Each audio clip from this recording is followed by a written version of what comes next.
Well, we're going to talk about facelifts. All right. Love facelifts. Probably should have never been called facelifts.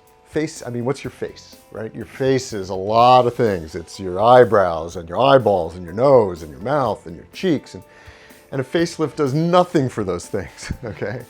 A facelift is really an operation that's designed to handle the jowls and the neck, the lower part of your face and neck. They should have called it a jowl neck lift, or they should have called it a lower face neck lift, something like that. But that's not very catchy, and so it wasn't called that. It was called a facelift, and it doesn't lift your face. Okay. What it does do is involve an incision around the ear. My preference is to go in the little groove or crease that people have. Right in front of there's a lump called the tragus. And then it involves undermining the skin.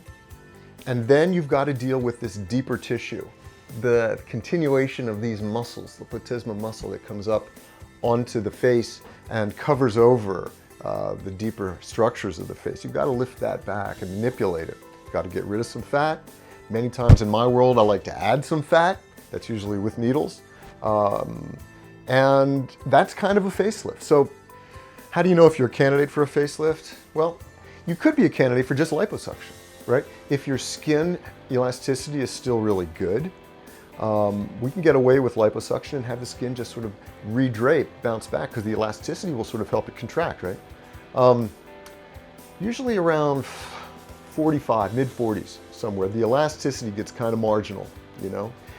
Certainly into mid-50s, it's rare for me to be able to just liposuction, because if I just liposuction this, it's going to hang. The elasticity's not there anymore, and that's when we got to pull it back at the same time. So the best thing to do is, if you're not sure, come have a consult if you're in the DC area.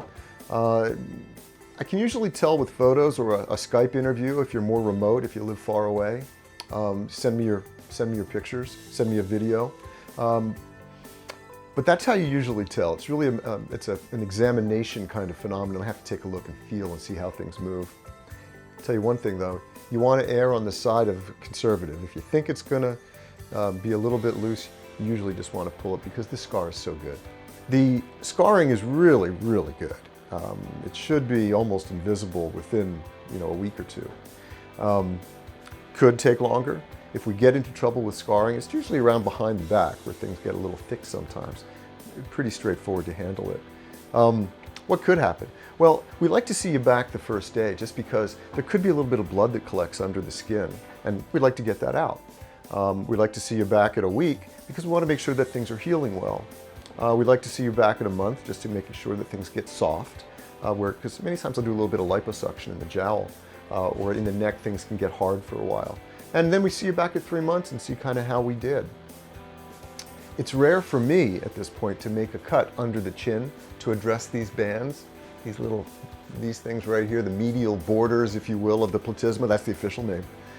Because I can usually get it by pulling back this way and then doing a little work on the platysma. This is called the FaceTime facelift that my wife coined the term for 5-6 years ago.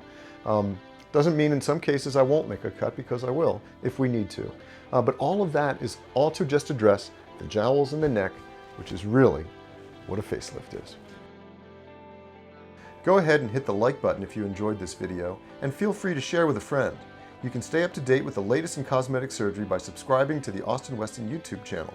And for more information on the Austin-Weston Center, visit our website at austin-weston.com or click the link in the description below.